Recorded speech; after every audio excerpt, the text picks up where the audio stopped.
like to open up the meeting. First, I'd like to apologize for being late. We had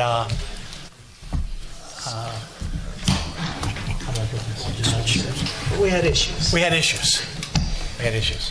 So could you please stand for the Pledge of Allegiance?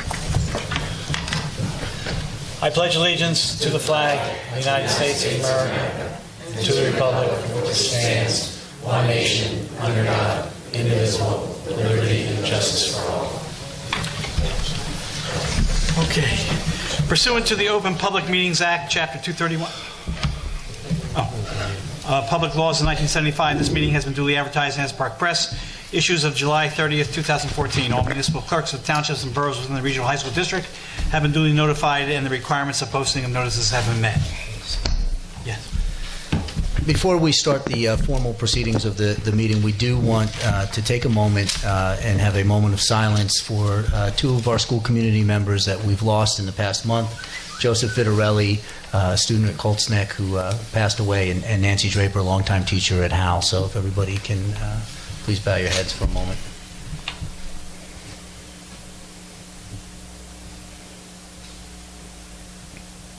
Thank you. Okay. Let's see. Minutes. Motion for approval of minutes. Motion. Second. Mr. Boyce? Mr. Acetola? Yes. Mr. Bruno? Yes. Mrs. Canario? Mrs. Fankhauser? Yes. Mr. Messinger? Here. Yes. Sorry. Mrs. Sutera? Yes. Ms. Tomazic? Yes. Mr. Moses? Yes. Okay, next up we have reports. Superintendent's report. Okay, we have a very busy agenda this evening. I'd like to open the evening first by calling Dr. Angelosi to the podium. Are you here? We have Manalapan High School was fortunate to receive the Ocean First grant, and I know for a model classroom, a $10,000 grant that we're incredibly grateful for, and I do know that Barbara Wright and Joseph Tosca from Ocean First are here. So Dr. Angelosi? Yes, first I'd like to call up Mr. Ian Tosca, Mr. Donahue, and Mrs. Wright, who I don't believe is here right now. No, we did not see her. We recently were just awarded a $10,000 model classroom grant. We were awarded this grant to refurbish and refurnish one of our technology education classrooms, upgrades to include drafting furniture and equipment, a 3D printer, software upgrades, and a new interactive whiteboard. I would like to thank the Central Office Administration and the Board of Education in supporting this grant application. And I would especially like to thank Joe Ian Tosca and the Ocean First Foundation for helping to support education. Thank you very much.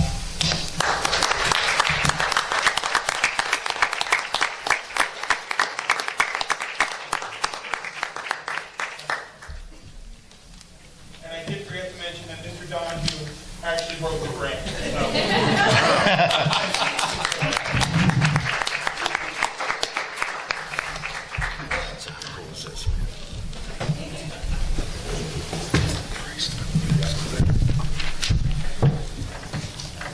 And thank you.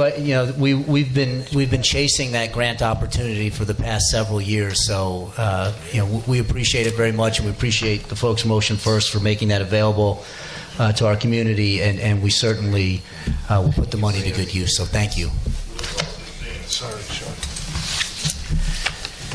Next up, we've had the pleasure a few weeks back to have the Spooktacular Parade and the Spooktacular window painting in downtown Freehold, and folks know it's one of my absolute favorite events of the year.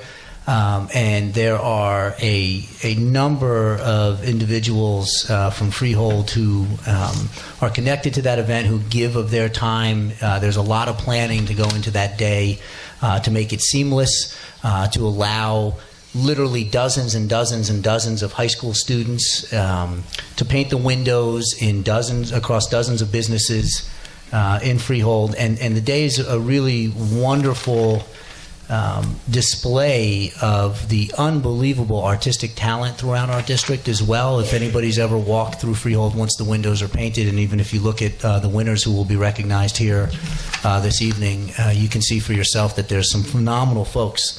So I would like to call up from the Spooktacular Committee Judy Guy, Barbara Kane, Richard Kane, Roger Kane, Annette Jordan, Billy Anderson, and Mike Federici.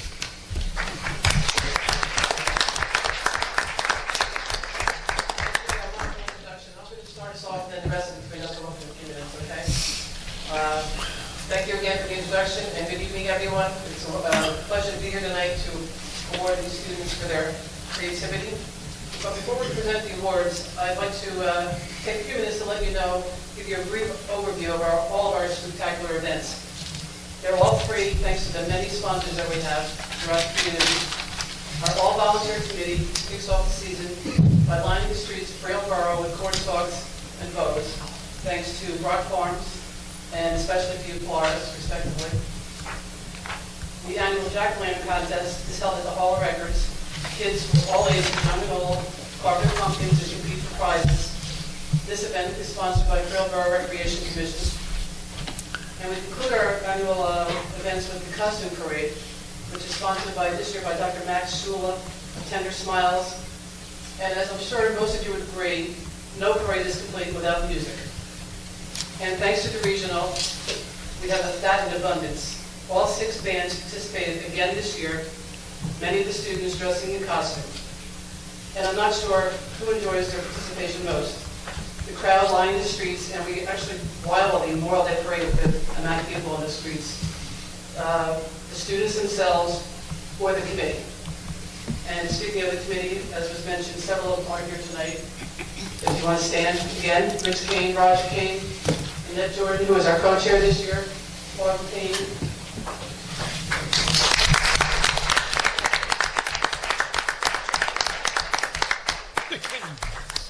And down to the window painting. A long-standing tradition in Freehold, and it's a win-win for everyone. It's a learning experience for the students, a day out of the classroom, the students and the teachers, and without a doubt, it brings a touch of Halloween magic to Freehold Borough. As I mentioned earlier, we partner with quite a few sponsors and depend on the support of the community to offer all of these events. Several extremely vital partnerships for the window painting are, number one, the regional board. We appreciate truly your continued support, your cooperation, and your enthusiasm. It's always a pleasure to see Mr. Sampson, Mr. Robinson, and Annette Piazza downtown Freehold, talking to the students, watching them paint, and taking numerous pictures, and eating pizza. On behalf of the committee, I would also like to pay special thanks to Annette Piazza. She coordinates everything on this end from the school, and we could not do this without her. Her patience she's phenomenal. Emails start flying between she and I early September and culminate in a great day for the community. So thank you, Annette. I know she'll see this.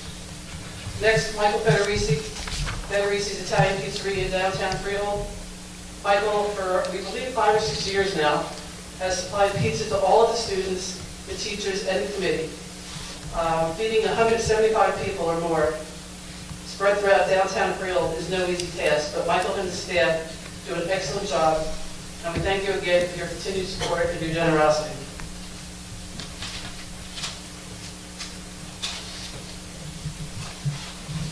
And last, we also depend on Mother Nature. And this year she gave us a little bit of a hard time, with the rain forecast for several consecutive days, leaving us debating on which day would be best. But we were fortunate, the rain held off until the students were back on the buses, the judges finished without getting soaked, and the windows remained intact despite the downpours soon after everyone left. And now for the actual awards. I know I say this every year, but it's true. The judges really have a tough time picking first, second, and third place. The windows are always outstanding, and they struggle to make those choices. Every student artist should really be proud, and congratulations to good teachers also. And now I'd like to call Michael Federici and Barbara King.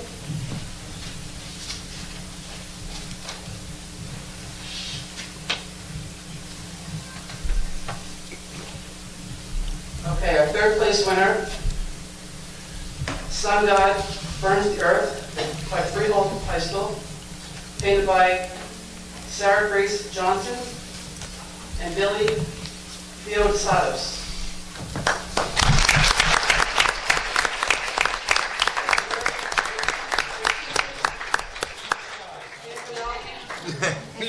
Jen Mazzetti and Jean Kuhn are the teachers. Are they here also?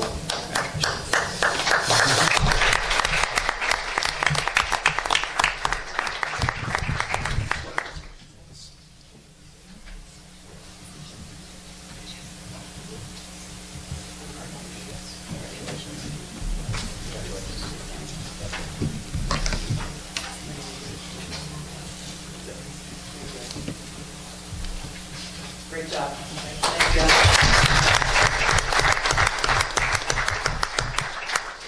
Second place is Crystal Eyeball Globe from Freehold Township High School, painted by Mackenzie Keene and Sammy Russo.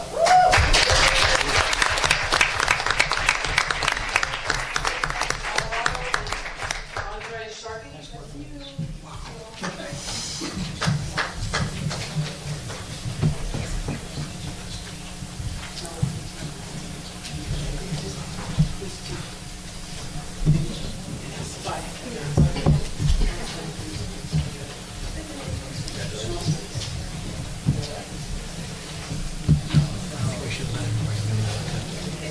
One of the reasons that why he's so gracious with his pizzas that he still wants to home with him.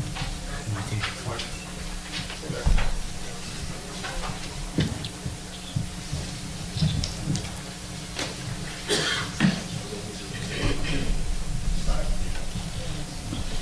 Thank you.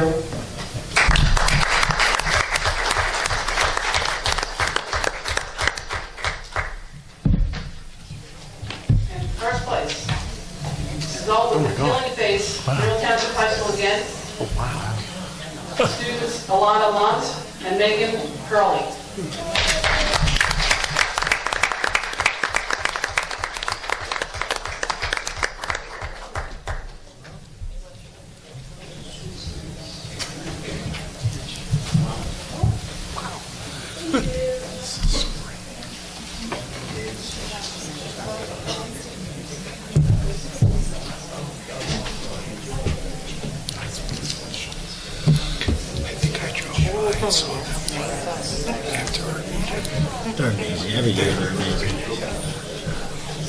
They must be related. Thank you everyone very much. Thank you for your support.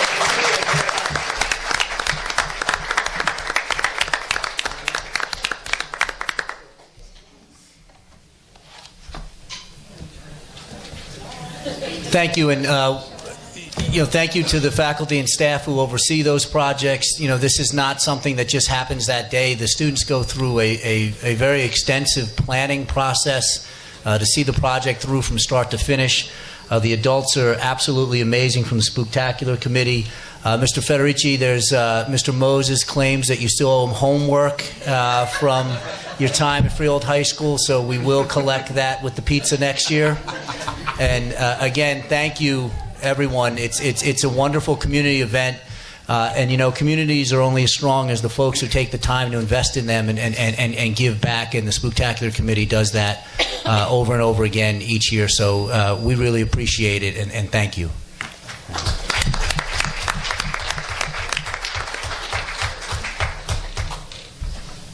So each year, the superintendent of schools is charged with reporting to the public the annual violence and vandalism and substance abuse numbers, and some districts just go through the numbers quickly, but we like to do a more formal presentation.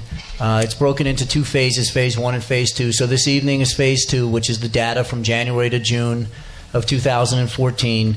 And we really like to take this opportunity to really spotlight the preventative programs that we have in the school district, the student work that we have throughout the school district that really attempts to mitigate some of the harmful behaviors. And we know as a school district that with 6 high schools and 11,500 teenagers, sometimes folks are going to make poor decisions. And we understand that. It's not our manner to put our heads in the sand on some of those issues, but rather to face those head on and to make sure that we're doing as much in our realm as school leaders to really help students along the path of making appropriate choices. So I'll turn it over to Mrs. Howell, Director of Guidance and Operations, who will walk through the presentation. Thank you. Yes, good evening. The report this evening is for Phase 2 from January to June of the 13-14 school year. And I'll be discussing the numbers and the statistics, but I'm so grateful that we have a couple of student groups here this evening that are also going to be speaking to the proactive measures and intervention strategies. As a foundation for the report, we really applaud the efforts of all of our families in assisting us in maintaining a safe school environment. This information is also carefully reviewed internally at the school and district level. It's important for our own practice to review student discipline data and continue to develop these intervention strategies and proactive approaches.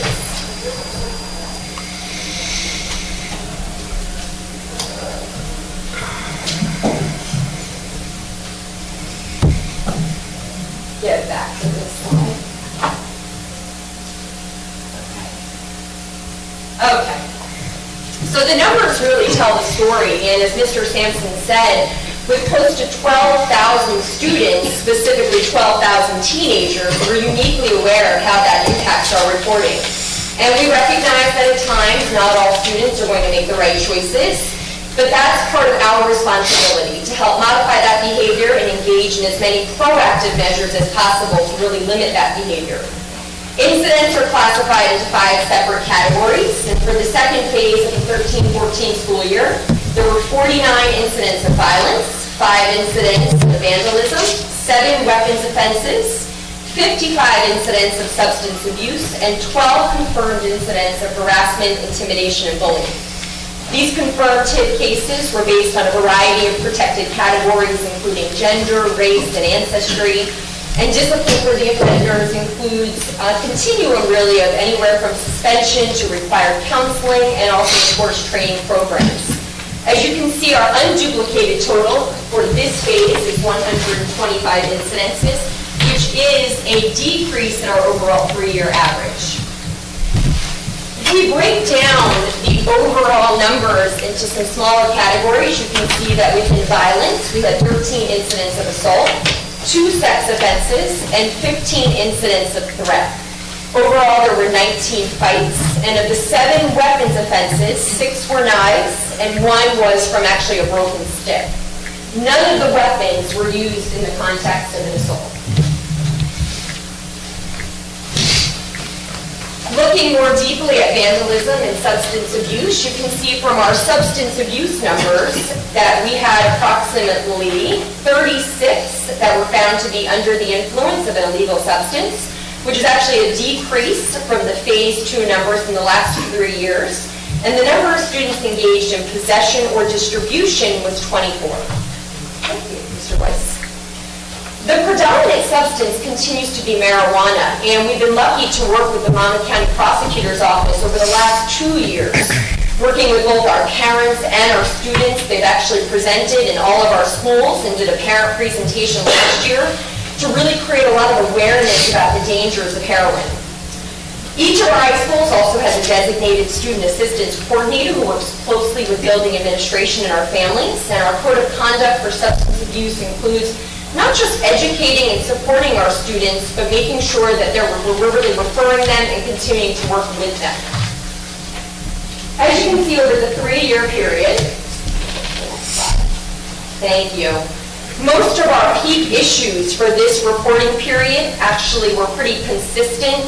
We did see a dip in April, which we're attributing to the spring break and where that was located in the middle of the month. But overall, relatively consistent, and we're pleased to see a reduction overall for this reporting year. Thank you. Our district has a number of proactive measures and intervention programs in each high school. There's really an ongoing effort in each of our buildings that includes our administrators, our child study team members, our student assistance coordinators, guidance counselors, really everyone coming together to work collaboratively with our students, ensure that we're providing them with a safe and secure learning environment. Our student family handbook is very comprehensive. It outlines consistent rules and responsibilities for our students, and it's reviewed each year to evaluate our procedures, our interventions, and our consequences, always with the goal of implementing progressive discipline and then really modifying and correcting the behavior.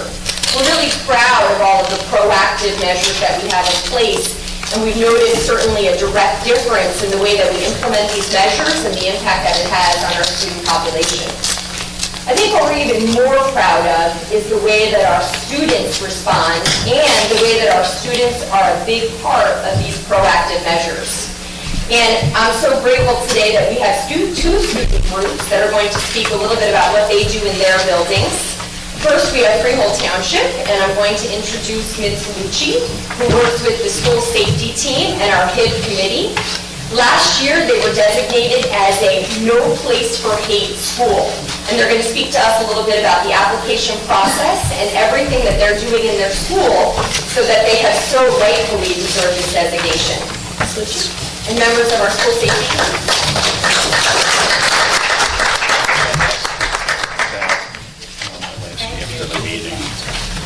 My name is Domenico Lucci. I'm a paraprofessional and a member of our school safety committee at Freehold Township High School.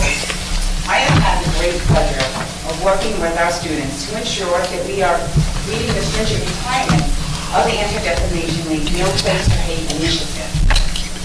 I present to you a few of our very passionate students who helped make this designation possible.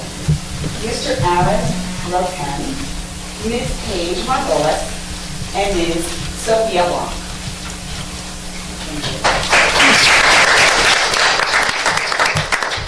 Hello, my name is Aaron Roden.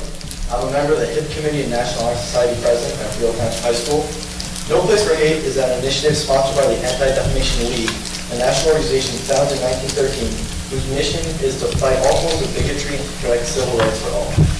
In order to be recognized, schools must provide evidence of student-led anti-bullying and acceptance activities that promote a successful,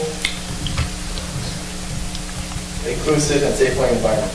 As a result of our school's efforts to support this initiative, Freehold Township High School is proudly named a No Place for Hate school by the Anti-Defamation League for the 2013-2014 school year. And for going above and beyond the minimal requirements, we are further designated as a Gold Star school. A select group of students attended a recognition ceremony in May at New York University. We were presented with a personalized banners to proudly display at our school.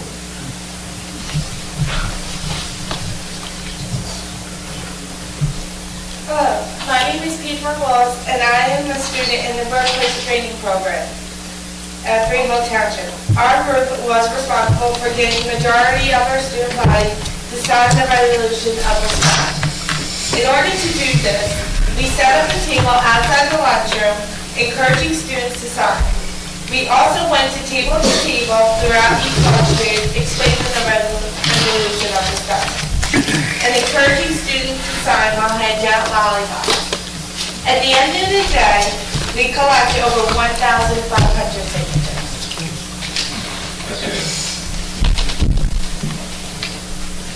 Hi, my name is Sophia Blanc. I'm a senior at Freehold Township High School and a member of League for Diversity, as well as a member of the HIB committee. Our student body has participated in many activities that have helped us earn the No Place for Hate designation. Last year, our theme for Respect Week was Be a Hero. Students participated in week-long activities, such as watching a student-created video about stereotypes and wearing superhero t-shirts. Teachers also nominated a Hero of the Day, who was announced on the loudspeaker each morning of that week. In addition to all of this, a tolerance ship was built outside of the Media Center and is recreated each year by the fine and applied art students. A blog of the tolerance ship is actually posted right over there. It consists of many small blocks about tolerance, all posted on a large painted ship. Each year, the blocks are changed, but the ship always remains on the wall. Further, our Human Relations Committee hosted a leadership luncheon conducted by 2 former students who led an interactive, day-long event focused on encouraging leadership and confronting bias. In my League for Diversity group, we plan to decorate 5 monthly bulletin boards promoting harmony and respect. The current board has the slogan, "Let's harvest good character." Also, this summer, 3 Lead for Diversity members and I attended a week-long retreat with students from all over New Jersey. There, we participated in intense workshops, group discussions, and action planning for our return home. The major focus was embracing diversity and working towards social justice.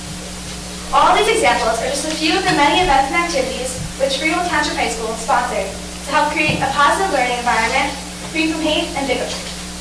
We hope to be recognized again this year and are currently working on new events and activities that we expect will meet the requirements of the Anti-Defamation League, who has since raised the bar for recognition. Thank you.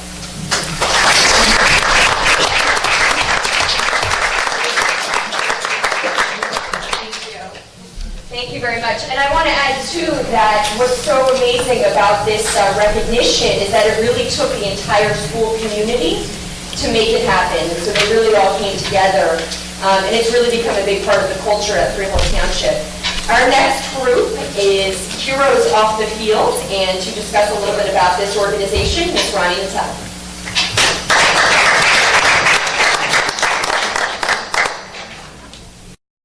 I'm the Student Assistance Coordinator at Manalapan High School. And I just wanted to throw this out to all of you. How many people in this room are just tired of hearing about professional, college, and high school athletes in trouble with the law? It's something we read about all the time.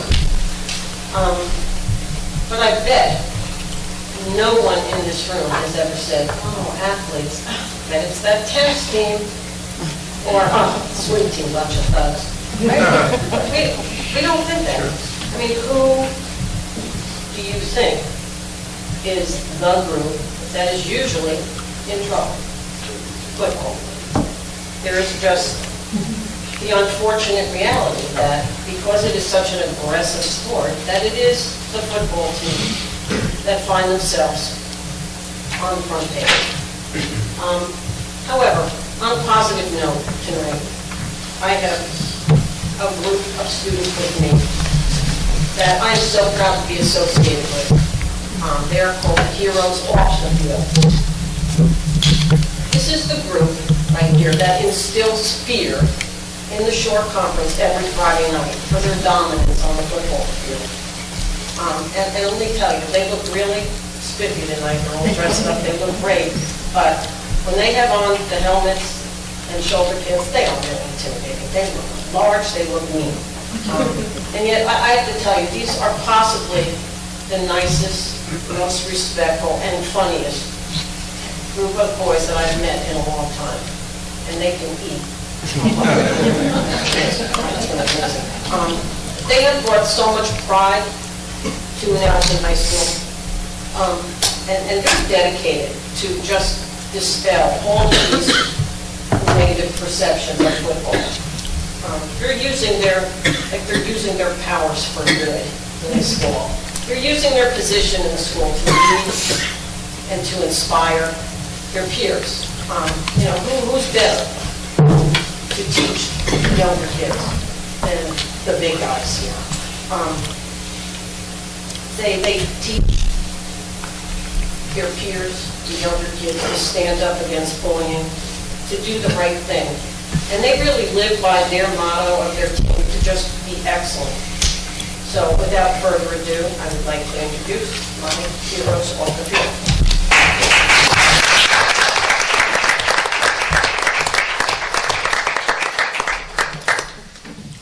Hi, my name is Joe Mendez. This is Kyle Moen from Mount Mayfield and Charlie Lombana. We're all seniors at Manalapan High School and play for the Manalapan football team. We volunteer our time to Heroes Off the Field. We meet about once a week to discuss many different types of bullying, drugs, and keeping Manalapan High School bullying-free. We will be going to the middle school this year to give the students advice on what's expected and what's not expected going into high school. And in these group meetings, there are about 20 seniors on the football team, and Ms. Nattel had a great idea of starting this program to show that the football team can be great not only on the field, but also can be here off the field as well. And the reason she chose football for this group is the overwhelming negative view towards football players. Many people see the aggressiveness of the game and infer that the same attitude will be displayed off the field. However, in our school, football players are respected role models and leaders. And Mama is going to talk more about the positive atmosphere that we have here in Mount House. Regardless of what football players do at other schools at the professional level, and out in high school does not condone any type of bullying. When I first came there, I wasn't sure what I was in for, but I soon realized that we were all family. On the football team, our coaches constantly preach respect and responsibility, not only for yourself, but for your team, your family, and your school.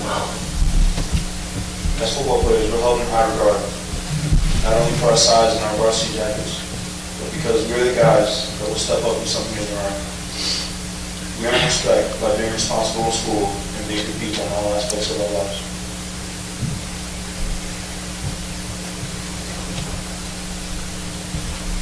Manalapan High School is held at a high pedestal of greatness, not only athletically, but more importantly academically and to service great people in the community. We are stressed to be great on the field, and not only carries into being great people in the school and creating a great ecosystem for the rest of our peers. We realize that unfortunately we're only football players for a short period of time, which concludes that we will soon be just average students. But as students in Manalapan High School, we still value excellence and try to make everyone enjoy coming to school. We also often feel that Manalapan High School has zero tolerance for harassment, intimidation, or bullying. If there are any cases or signs, we will be ammunition immediately. Every great movement starts somewhere, and I'm glad it started at Manalapan High School.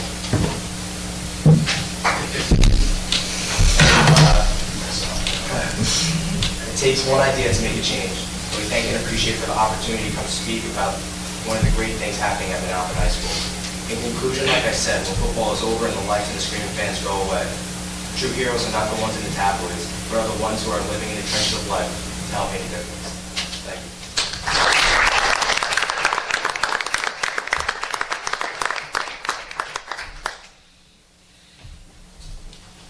Thank you very much to those student groups. We've chosen to highlight 2 schools and 2 groups, but certainly this is indicative of the different programs and opportunities and student leaders that are in all of our schools, making sure that we have a safe and secure learning environment. Thank you. Thank you, folks. It starts with the students. You know, I think everything originates from the student, the culture that's set in the schools, certainly, so we appreciate it. Thank you very much. Okay, we have 2 board reports. One is curriculum. You're not done? Oh, I'm sorry. I cut him off. It's not the first time. Not from you. I mean, just in general. I apologize. Just a few things that I want to share with the public.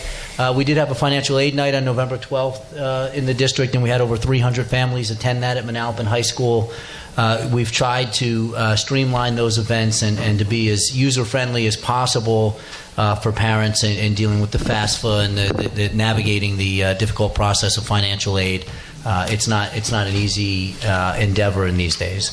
We also had a fall harvest dance on November 13th for our various special needs students across the district. Though it was hosted at Manalapan, I want to thank the Manalapan High School peer leaders. They did a phenomenal job of helping to pull that event together, and certainly the special education faculty and staff who put a lot of time into making that event a really worthwhile endeavor and an awesome opportunity for our students.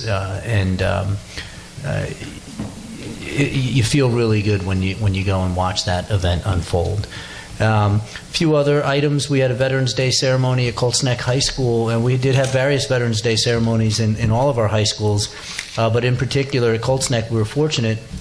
Senior Dan Elise had, as part of an Eagle Scout project, constructed a memorial garden for our veterans, and it was a terrific ceremony. And a lot of folks had asked the question, why are schools open on Veterans Day?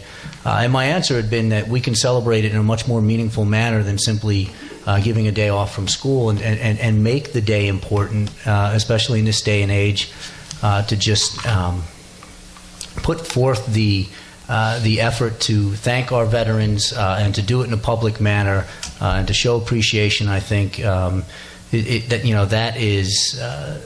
that pays dividends for our students. They don't always have that opportunity, and I think it's important to be in school on that day to celebrate that.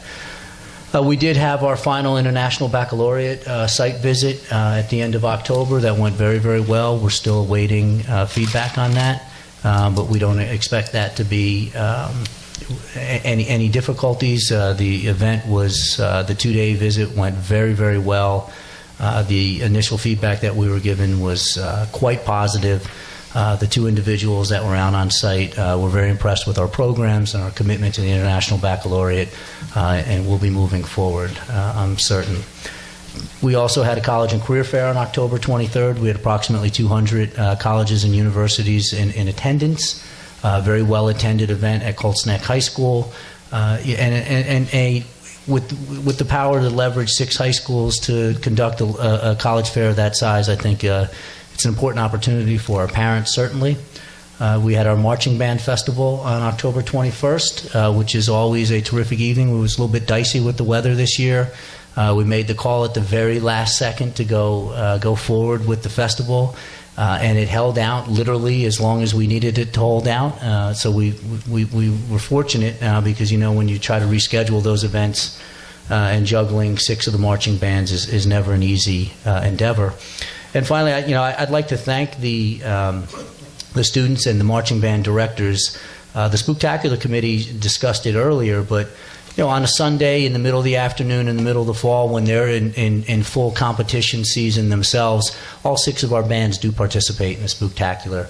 And I think it sends a statement to the community at large when hundreds of our students are participating on a Sunday and marching in that parade. And it always makes me incredibly proud as the superintendent to be able to witness that on a Sunday, and just the scope of the talent that we have in the district.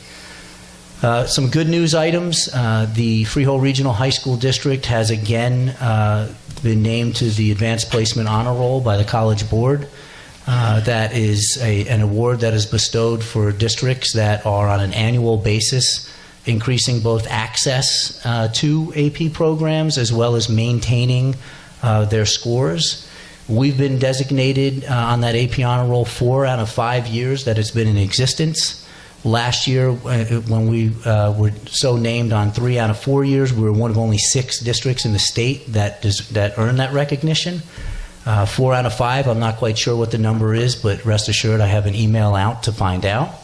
And it's a district honor. It is the product of an awful lot of work from a systems perspective to open up avenues of opportunity for our students to take the most challenging coursework possible, be it honors or advanced placement, and to move more kids along that continuum to challenge themselves and to maximize their capacity within our schools.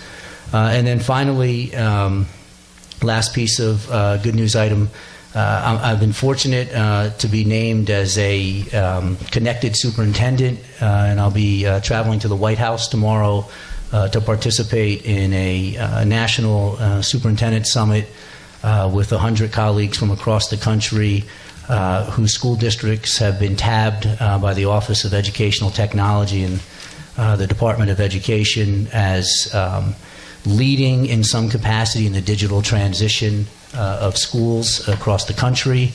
It was a very extensive process to be so named.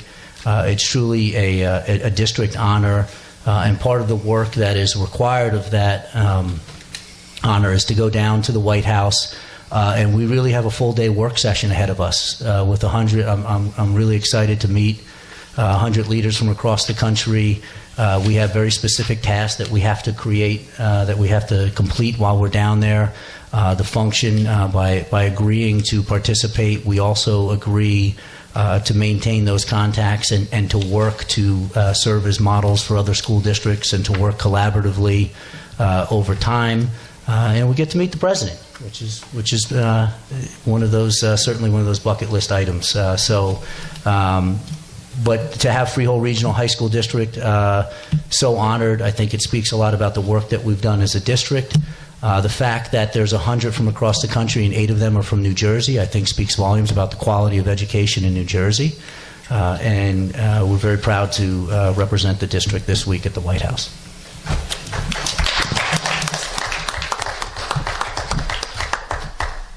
Well, Mr. Sampson, the board would like to congratulate you on being chosen. I think it's a great honor not only for the district but for you as well. So we're looking forward to you letting the president know what you think. Okay, next up we have board reports. Mary Ann, quickly. Great. Thank you, Mr. Moses. The curriculum committee met earlier today. We had a pretty full agenda. The first thing that we talked about was the International Baccalaureate visit that occurred at Freehold Township High School. It was a 2-day visit by 2 IB representatives, and the results were very positive. I believe Mr. Asatola had the opportunity to speak with some of them. Both of them. Looking forward in December, our staff is going to begin having parent evenings with current 8th graders to sophomores. We're looking at the class of 2017 to 2019 to talk a little bit more about what opportunities can be had with this program and what they should be thinking of in order to have their student possibly join our IB program if we get certified. We can expect to see a little bit more professional development to help strengthen the resources we have in our staff and having teachers able to teach some of the IB programs. And we are waiting for the final report from the IB program, but it looks like we're well on our way to getting that approved. This year is going to be the first round of PARC, which is not going to be a requirement for graduation. We have new guidance from the Department of Education that allows the classes of 2016, 2017, and 2018 in order to satisfy a state requirement of demonstrating proficiency in English language arts and mathematics. They either have to achieve a passing score on the respective PARC test, or they can achieve a passing score on a substitute competency test, and that includes the SAT, the ACT, the ASVAB, and 2 active placement tests. So these are new, these are new, I guess, standards that we're still yet to get complete guidance on, but it's something that our curriculum department is working with, and we're going to make sure that we can track students whether they pass the PARC or they pass one of many substitute tests. We talked about the curriculum committee the curriculum department is going to be having a meeting with the K-8 curriculum folks to continue the articulation that we have between the K-8 and our district. Looking ahead to the departure of HESPA, we need to go back to some of our courses which were specifically designed to head off to the HESPA. Now that we won't have a HESPA, we need to redesign those beginning courses to look more broadly at, for example, applications of math, and really show students how, where they can take their mathematical education. Going to, for example, going to computer science, you can go into algebra 2, you can go to calculus, etc. Or statistics. So last curriculum committee report, I had talked about how we were using data to track how students were moving through different levels of mathematics throughout their high school career with us. Upcoming on future agendas, we're going to start seeing a focus on science. We're going to, at some point, we're going to have to bring together a group of our staff to kind of take apart some of the science standards that have come down to us. And then hopefully down the road, we'll be able to also track how students go through the different levels of science within our schools. And then last but not least, we briefly went over kind of an in-house opportunity index that we've been working on. We're tracking to see if, depending on what town you're a resident of or what socioeconomic class you are or what demographic you are, how does that translate to what opportunities you take advantage of in our school system? That's information that we've been sharing with the K through 8s and something that's guiding our work moving forward. Thank you, Marianne. Next up, we have Finance. Michael? I'm sorry, can I make an amendment to that? I forgot one thing that we did.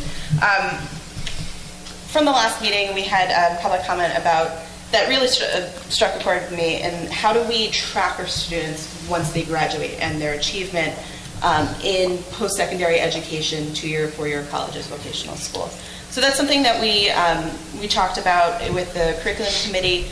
We use a program called Naviance in the regional district, and one of the tools that they offer is allowing us to reach into post-secondary institutions and determine, for example, how many of our students are attending their first year and then re-enrolling for their second year and become sophomores in whatever institution, or what percentage of our students are able to get a degree in some field. That information is going to be newly available to us. It was previously hard for us to match our students up with this clearinghouse of information because there weren't consistent identifiers between our information and their information, but our students now have state IDs, which allow that articulation to occur much more readily. So we're looking in December, we'll probably start getting our first data and how our students are faring after they leave us. Thank you, Marianne. Heshie, can I just add a little bit? Whenever, Carl. Hey, why not? Mr. Donahue in the back hates it when I do this, but you're not on the hook tonight. It's Mr. Moore who's on the hook. And what I'd like to say is that you always take the initiative. This is my second to last board meeting, and we've worked together for 3 years, and probably me being a pain in the neck in the back as a member of the public 3 years before that. And I so much appreciate everything that you've done. Every time the ball is handed off to you, you take it, you carry it, and these things don't happen just by chance that we get such rave reviews from the IB program. It's a result of a lot of work and a lot of good supervision by the staff here. And I look around the room, Mrs. Jewell, you're right at the top of the list too. Thank you. With that MedSci program is amazing. And I just appreciate that, and I wanted to say that to you. How was that, Heshie? That was excellent, Carl. Beautiful. Excellent. And you're running for office next? Congress. Congress, that's right. Okay, Michael. Thanks. Last week, we had a finance committee meeting, and there was a whole bunch of subjects on the docket.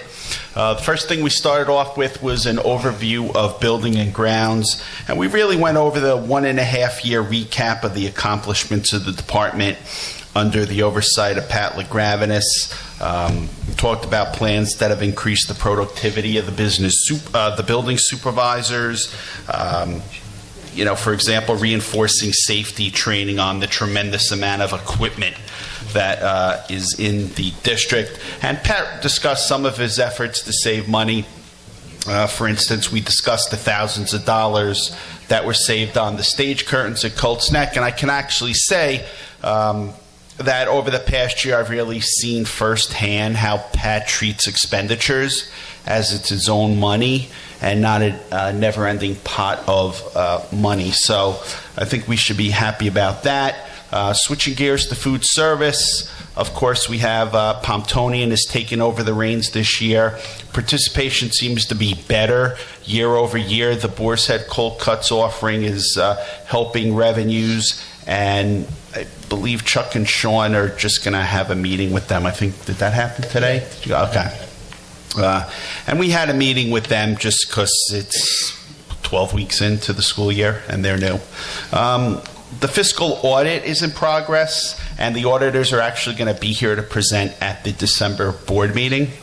Now, speaking of audits, the state is being audited by KPMG with respect to the pension system, and in conjunction with that, the auditors actually came out to the district to examine the source data. So it's actually the state being audited, not Freehold Regional. There's a comprehensive maintenance plan on the agenda tonight. I believe it's I-2. And after our approval, it's going to get submitted to the county. We discussed some repairs that are going to occur at the Colts Neck Water Plant over Christmas. We also discussed the track situation. I had said last time the track at Freehold Township's complete. The work still needs to be completed at Manalapan.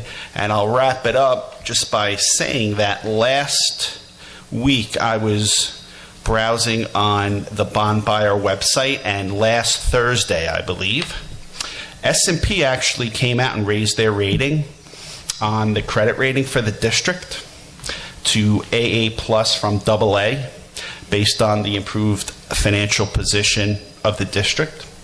The outlook is stable, so I think the fact that we had a credit rating upgrade is a very good reflection of this district, both from overall managerial oversight from Mr. Sampson, and of course the financial component from Mr. Voice. So, I think this is a very, very good report card on what's going on in terms of the finances of this district from Standard & Poor's upgrading the debt.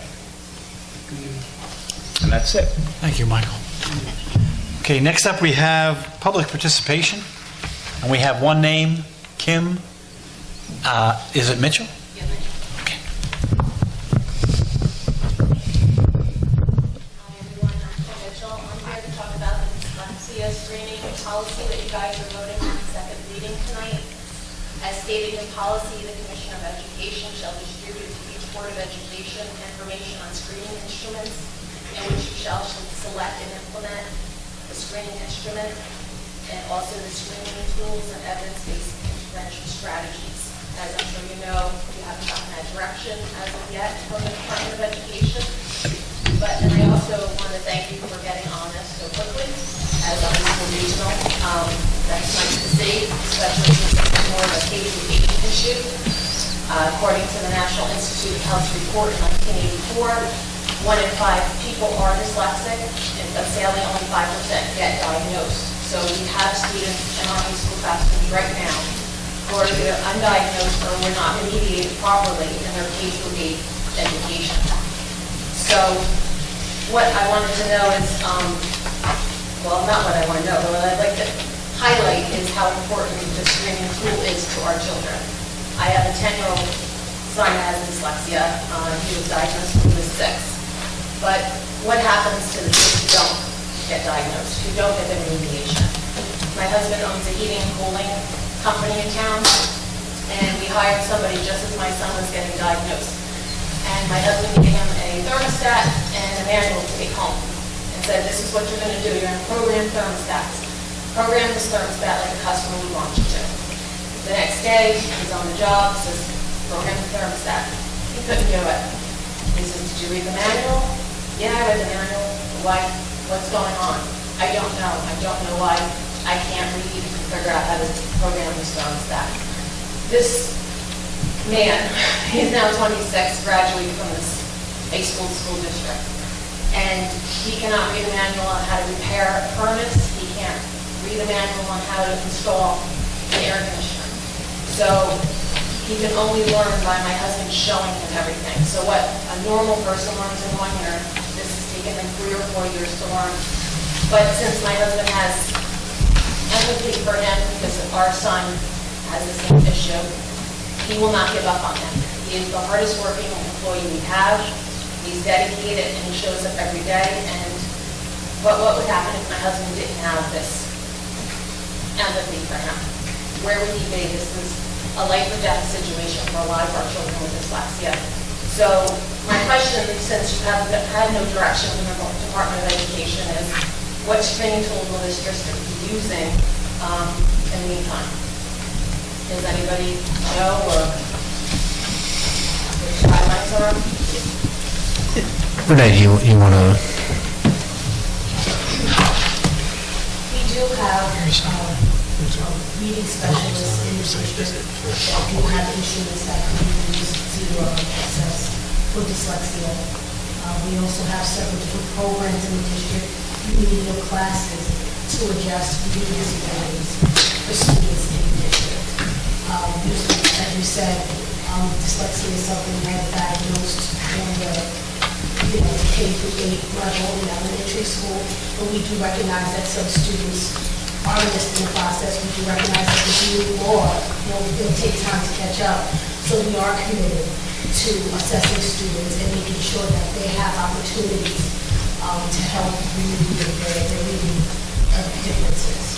Is there any way to get a list of the tools or like even the qualification of the reading specialist? Because not that I'm questioning her qualifications. I'm a parent member of this group called Decoding Dyslexia, and we started in New Jersey 3 years ago with 7 members, and we're now in 48 states and 2 provinces in Canada. And, we all have the same story no matter what state we are from. And we run dyslexia simulations for a lot of education students at San Diego and the other different. And we just have reading specialists that come to our programs that say, I don't even know what I'm looking for. I wasn't taught this. Special education teachers, even though it's the most prevalent learning disability, don't get the training in the undergraduate and graduate levels. Depends on where the weaknesses are, depends on what experiences are used. This is something we're passionate about as parents. And I realize, I think in your strategic plan, you're looking for community involvement. I would love to be a parent that could get involved in this screening process at the high school level. I don't know if there's meetings I could attend, but just find out how we're screening them. What evidence-based programs, are they Orton Gillingham based? Things like that. It also says that a comprehensive assessment will be done. Well, who will administer that? These are a lot of questions as parents. It's great to see a policy, but we also have to know how we're going to do it, how we're following up on it. We're all into data collection. Are we going to data collect how many students we're going to pick up on at high school level? I know these are a lot of questions, but these are things that we think about as parents. And I was just wondering, is there a way a parent can get involved in this process? Absolutely, we welcome any support that we can get, any feedback that we can get from the families. We work very closely with the community assistants as well. But we do have, as I said, a couple of reading specialists in the district. We certainly have different reading programs in the district. And keep in mind, the special education process, learning disabilities are picked up, whether it's reading in the area of writing, math, computation, different areas. And we make sure that we're assessing students continuously and developing new ways to help alleviate reading disabilities and many other learning disabilities. Like, do you have a meeting, or is that a curriculum meeting? Like, how do we know, just to get the nuts and bolts of it? Well, the child studies team, they're going right now through the process of the dyslexia training. They're all required to be a part of that, as well as that's an annual training, as you know. So that's one of the things. Also, all the learning consultants in the district have been trained on a new initiative for learning disabilities with Top Johnson. So a new tool has come out with us, and they all had training in that. So it definitely there's also even a little bit better ones than the Top Johnson, just from our specialists that we talk Well, yes, that's just one measure. We use the Wyatt. There are other assessment tools that we utilize, again, to pick up not just dyslexia and other reading disabilities, but also, of course, the curriculum writing as well as math. Okay. So, I'll take your name and number. I do a special service. Oh, okay. I wasn't sure you did. Okay. She's a plant in the audience. Dr. Hazel would have normally taken the question at the table, but she's on a little state site visit, so Mrs. Davis got called out of the bullpen. Someone involved, you guys are really the last chance for our kids before they go out to the world. And if they can't read the instruction manual and has a thermostat, that's a problem. He was a star baseball player, great kid, wouldn't even know if I'm looking at him. That's a shame. So I'd like to have no more guys. All right, thank you. Thank you. Okay, next up, we have the agenda. Please. Oh, okay. Yes? I have one more as well. Oh, I was going to say, don't forget, we have the addendums. That's G5, G8, G12, G14, G15, and J18. And Mr. Boyce? and one other that will add on as K5. It reads, resolved by the Freehold Regional High School District Board of Education to remove student ID number 1530679 from the district for residency purposes. Okay. I'd like to take the agenda in one shot. That would be G1 through K4. K5. Oh, K5, I'm sorry. K5. Second. Okay. Second. All right, discussion?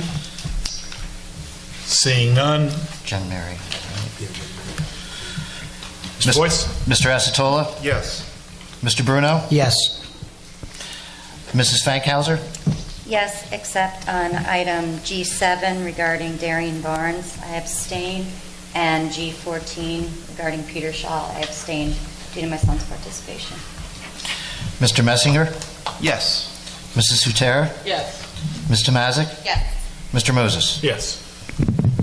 Okay. New business? Yeah, just a note. So on this evening, we approved Geraldine Acevedo as an assistant principal of Freehold High School. Jerry, stand up, please. So as folks know, Mr. Schollenberger is retiring effective December 31st. Jerry will be assuming that position beginning in January. We'll be posting for a SECA. Jerry's a well-respected teacher and coach within the district, has been our supervisor of extracurricular activities for the past several years at Freehold High School. Has done an exemplary job. We're very proud that, again, we love to spend the time to invest on people within the district and watch them move through the administrative ranks. We think we're stronger for it, and we know that Jerry will do a terrific job. So, Jerry, congratulations and welcome. Congratulations. I'd also like to add, since I taught with Jerry for a number of years, coach next to her, separate fields, but watched her coach. He was an incredible teacher, an excellent coach, and really fantastic SECA, and I know she's going to be a great vice principal. So congratulations, Jerry. Okay. Other new business, we have Mary Ann. So there's a probability that I won't be able to make the next meeting, which will be officially my last meeting. So I did want to say a couple thanks. Let's have a list. So the first thanks is really to the board members. I really respect all the dedication that everyone here up on the dais has to be the best representative that you can be for your town and for the students in our district. And I really appreciated the opportunity to get to know each of you better, both off meeting and on meeting. I wanted to thank Mr. Sampson, who's Go ahead, take a selfie. It's perfect. I want to thank Mr. Sampson for taking a photo of me, but also for being a wonderful superintendent. Every now and then you'll get these really public decisions that make it to the news, but for every one of those decisions, you have a million behind the scenes. And time again, Mr. Sampson has proven that he approaches each of these decisions with integrity and a commitment to being transparent and to putting our kids first. And I'm really thankful for that. 3.5 years ago, the first person I met after being elected to the board was Mr. Boyce. And I know it's really hard to imagine, but I walked into his office with about 25 questions and sat across the table and fired away. Over the past 3 years, I've really learned that he was exactly like when I met him on his first day. He was patient. He has an incredible work drive, and he's very smart. He's willing to meet with anyone to talk about anything, especially when it comes to the budget, which with $180 million in our budget, it can be pretty comprehensive, and it's really great to have someone so open to breaking stuff down. And it's really a testament to his work drive that we got a credit upgrade. And I feel very confident with these two leaders in our district that we're going to continue to improve. One of my favorite parts of being a board member has been the curriculum committee. So Dr. Hazel, Dr. Moore, Ms. Beckman, and Dr. Santora.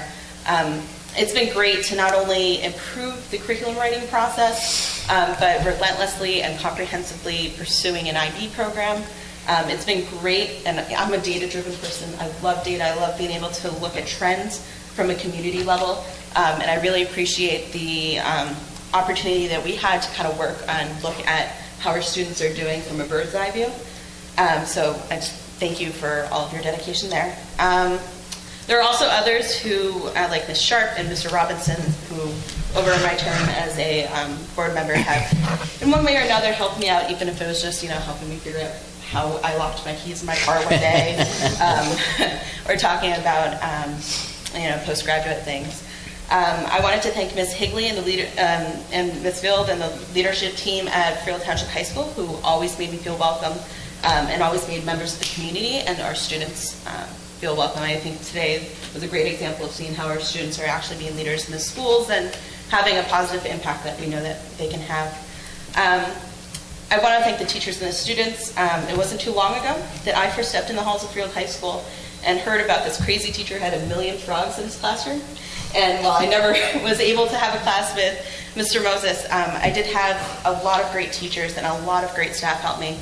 Ms. Jewell, Coach A, or Assistant Principal A now, Mr. Donahue, and Mr. Koba. Perhaps you can share the message to him. My time at Freehold High School really shaped who I am. And then finally, last but not least, the public. I think it takes a lot of courage to get up and speak. I mean, we look pretty intimidating, I'm not going to lie, with all the tables and being videotaped. And I know that not everyone can make our meetings, so I want to thank the members of the public who reached out to me personally through email, phone calls, pull me aside at a community event, because it's only when we have those open channels that we can really have this system and this Board of Education structure really work to improve education. So. Mary Ann, you forgot 2 key people. Will your parents please step up? Right in front of us.